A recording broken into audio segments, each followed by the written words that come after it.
Okay, in this short video I'm going to say a little bit about some of the criticisms of liberation theology, and then maybe make some remarks about the extent to which we think liberation theology has made an important contribution to Christian theology in broader terms. So it's important to note that there was, whilst there were all of these publications of books by liberation theologians and also meetings in Latin America between bishops, and there was the radical movement that was taking place, if you like, at a popular level, basic communities coming together, thinking differently about how they would do and be church, as well as this intellectual movement going on in the books.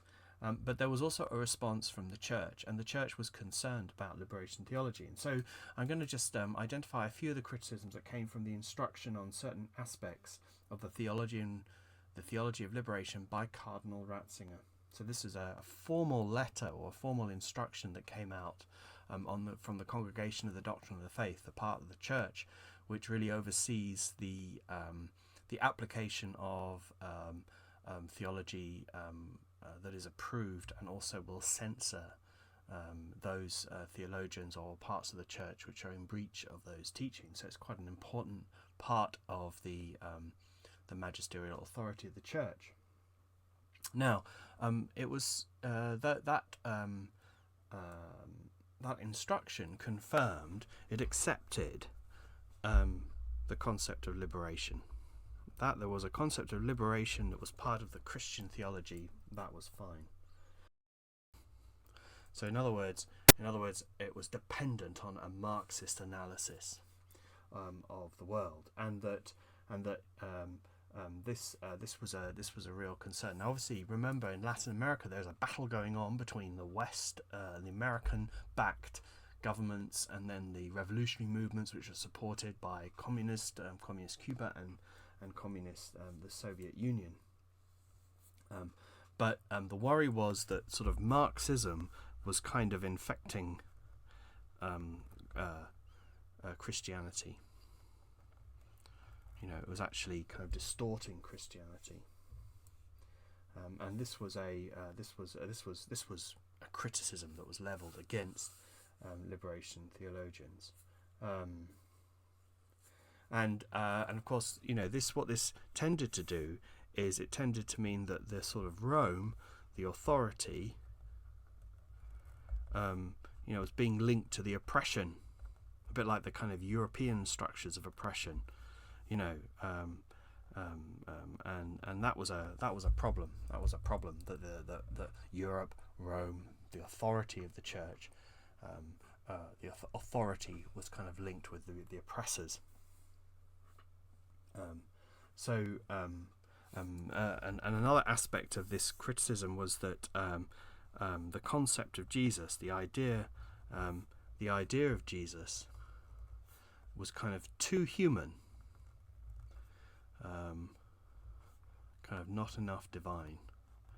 You know, there's a really obviously it's a key Christian concept that the incarnation, that Jesus is both Jesus of Nazareth and Jesus Christ, both the divine and the human. This is a sort of an ancient idea, distinctive idea of Christology, of the theology of Jesus Christ.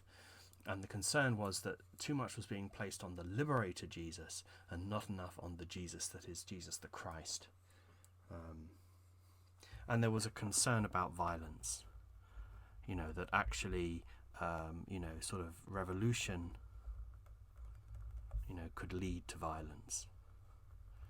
And, there are, obviously within the New Testament, there is a bit of debate about whether Jesus was pacifistic, or whether there was a more revolutionary dimension. There's the kind of pacifism of the rejection of violence, the rejection of the violent resistance against Jesus' arrest in the Garden of Gethsemane, the rejection of the kind of way in which rulers used violence, which can be perceived from the condemnation of don't just be like the other kings, you've got to be different, and the emphasis on love. So this all kind of stacks up that Jesus is a figure that perhaps is opposed to violence, turn the other cheek, And then there is a kind of suggestion, well, maybe there was a more radical movement in the Jesus movement as well. We had Judas Iscariot, Judas the dagger man. Iscariot thought to mean maybe the dagger man, the connection between the zealots and maybe some of the followers of Jesus with Simon the Zealot, possibly, although the word zealot could be used as a label as well as an identity group, so we're not sure. And the fact that Jesus turned over the tables in the temple, that was a kind of a radical rejection against the structures of the temple, which was seen to be oppressive because they were the temple was a focus of the power of the Sanhedrin and of the Sadducees and of the religious communities that were the privileged religious communities, rather than the movement of the people, the more Pharisaic, the more grounded movement. So there is a debate about whether we think Jesus is a pacifist or whether we think he's a revolutionary, and people still write books on that today and take different answers to that. But the view of Ratzinger, the view of the Congregation of Doctrine of the Faith and on the Catholic Church was these liberationists were leaning dangerously towards violence because revolution would bring violence. Revolution would bring about death, and that was not loving. So that was part of the concern about a kind of the Marxist revolution, I guess. So these are all concerns. And then, secondly, there was the idea that sort of in liberation theological terms,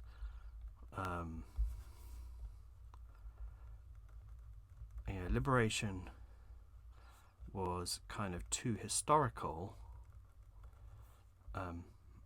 not personal enough. So personal sin was kind of being lost. It was losing out in the space, in the kind of notion of salvation, so the kind of the sort of the kind of the spiritual dimension kind of disappears. It's no longer important. If salvation is something to happen here in this history, then no, who cares about the next life? It's going to be here and now. And that then meant that kind of sort of evangelism doesn't matter.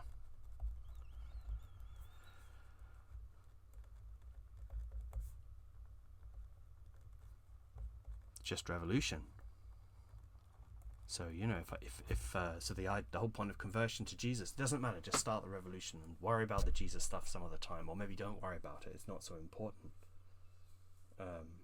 There's also a kind of thing about the emphasis on humanity, because there is an idea that one of the Christians was actually only God kind of can change situations of suffering.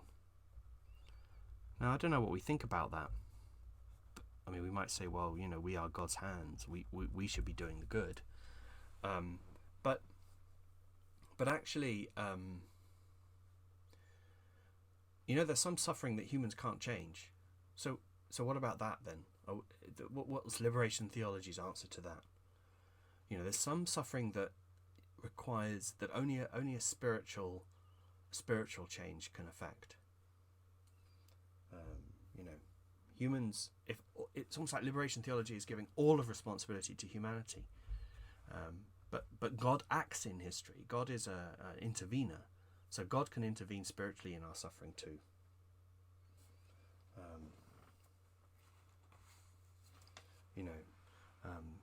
And I guess I should write. Maybe I should have written it up here, but it's kind of linked to all of this. It's a question of social change versus inner conversion. And the accusation is that liberation theology kind of comes down over here too much. Not enough on this side, not enough on the inner conversion. So we've got this criticism about these errors. Is liberation theology really based? Is it really based on the gospel or on Marx?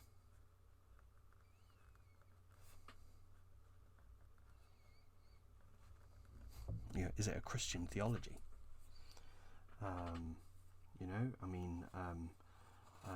and we could question, we could start looking at, the kinds of interpretations. So are the interpretations, are the biblical interpretations too worldly?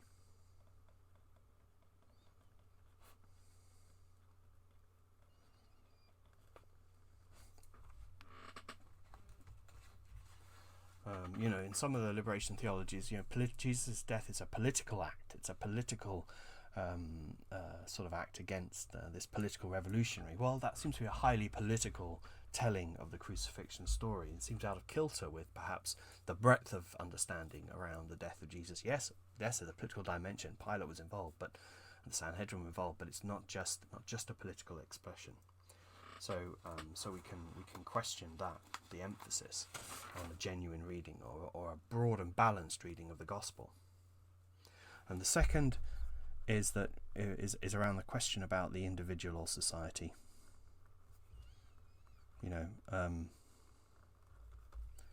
Is Christianity a movement which is fundamentally built on inner change first, or on social revolution first? And the liberation theology seemed to have gone down on the kind of social side, and yet in the Christian tradition, in the biblical tradition, there is a kind of a key moment. It's John the Baptist. It's turn away from sin. It's the change comes about because of the personal individual change. And so maybe the balance, maybe the liberation theologians have got the balance wrong. They're too much emphasized on society at the loss of the individual conversion of the heart. And the second and the final one is, well, hang on, isn't there a degree of utopianism about this? There's this the idea that there's going to be this sort of future perfect bringing about of the change. Okay, so we have the revolution, and everything's going to be fine then. Well, really? I mean, is it? What happens if it isn't? Revolutions don't always bring about better futures. Sometimes they're just a bloody mess, and they bring about chaos. There are lots of examples where we think that we're going in with guns blazing to solve a problem, but we leave a mess. We don't actually fix things. So this is a kind of utopian vision. If you know that your end is close and there's no one that can save you, a spiritual salvation might be your best hope. But the liberationists, when Bonhoeffer knew his end was close, who cares about the liberationists and their vision of the society? What the salvation that he would seek out was ultimately a spiritual one, I guess. So there's this sort of kind of too strong a lean, on the idea that there is going to be some better future, some sort of realized change. Now, I think it's fair to say that liberation theology was looked at with significant suspicion by the church. And maybe some would say that was because Christianity in the 1960s was too influenced, kind of lent too much towards capitalism. I mean, Christianity in Europe was fearful of communism. The Polish Catholic Church saw Poland crushed under the Soviet domination. So, the European view of Marxism was not the same as the South American view, the Latin American view. It was kind of seen with suspicion. Revolution had led to this kind of Soviet, first Stalinist, but then the Soviet bloc. So it wasn't so good. But then, of course, the Latin Americans lived in poverty, and the Western world was kind of ignoring them, and really went on ignoring them for decades. You could still argue that there is still great injustice in the world, and a religion that seems to preference the wealthy, or that seems not to be concerned about the ongoing suffering of the many. And maybe one of the legacies of liberation theology, okay, so perhaps the liberation theologians were not necessarily welcomed by the church, or were criticized formally by the Catholic Church, and maybe other Christians too. But actually in time, the message of the concern about the poor seems to have come home, the preferential option of the poor. And that seems to have really consolidated itself in the figure of Pope Francis, a church of the poor for the poor. And that's not, it would be trite to say Francis is our liberationist, but he is certainly he is certainly someone who has written for and spoken about and acted for the poor.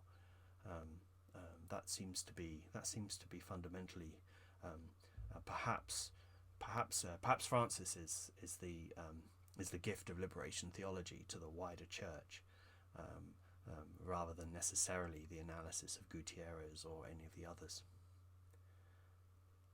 Well, I hope this introduction to liberation theology has been interesting and has stimulated some thinking, and I'm going to add a few extra videos, I think, with some readings from some of the key sources that I will also make available for you, and I recommend you getting hold of them as well, because things like Gutierrez's own work, the Theology of Liberation, it's a book that that's extremely accessible. You can read it directly, and there are many extracts in it that are quite straightforward to read. And I will add just a few sections from that, just to complement my own summaries.